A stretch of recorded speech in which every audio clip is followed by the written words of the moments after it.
Nah, sekarang kita akan membahas mengenai if statement with else. Jadi else di sini, jika kondisinya tidak terpenuhi, maka dia akan mencetak yang berada di dalam blok else. Kita langsung aja ke contoh agar teman-teman tidak pusing gitu ya.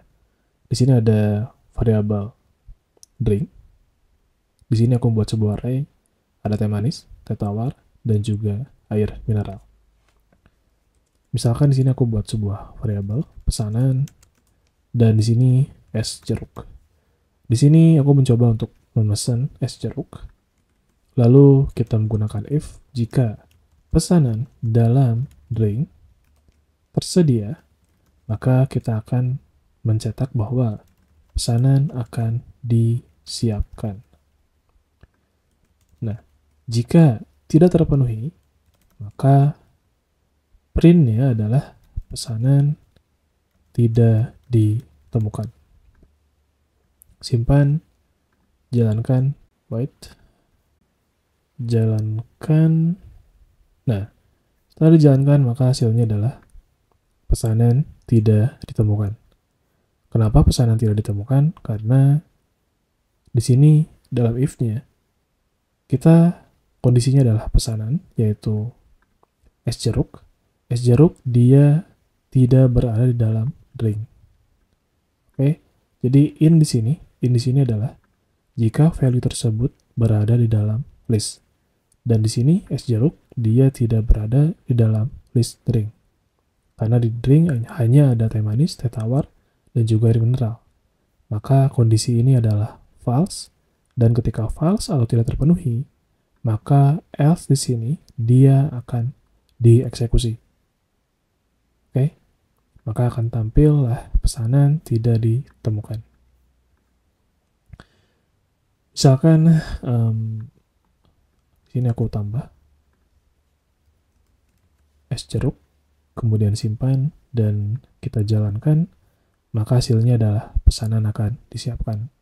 Kenapa? Karena pesanan dalam drink, es jeruk, dia berada di dalam drink. Oke, ini ada es jeruk.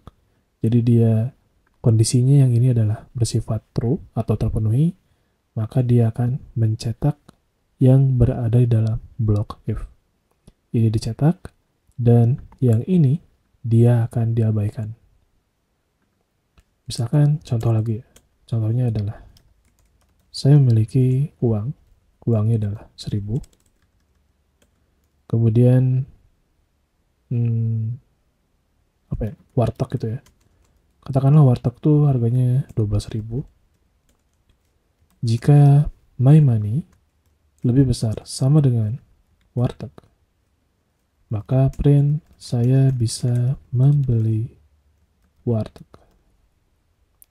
Tapi jika tidak terpenuhi, maka uang saya kurang.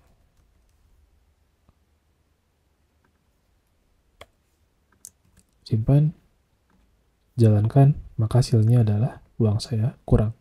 Kenapa? Karena my money 1.000 lebih besar sama dengan 12.000 untuk warteg, hasilnya adalah false. Ini tidak terpenuhi,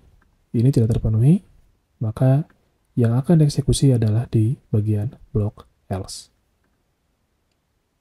Kalau misalkan saya ganti ininya menjadi 12.000, simpan, kemudian jalankan, maka saya bisa membeli warteg. Karena my money 12.000 lebih besar sama dengan 12.000, ini kondisinya adalah terpenuhi. Ketika terpenuhi, maka blok di dalam if di sini dia akan dicetak atau dieksekusi. Dan blok else di sini dia akan diabaikan. Oke, mungkin itu aja untuk tutorial kali ini, teman-teman. Dan sampai ketemu di tutorial berikutnya.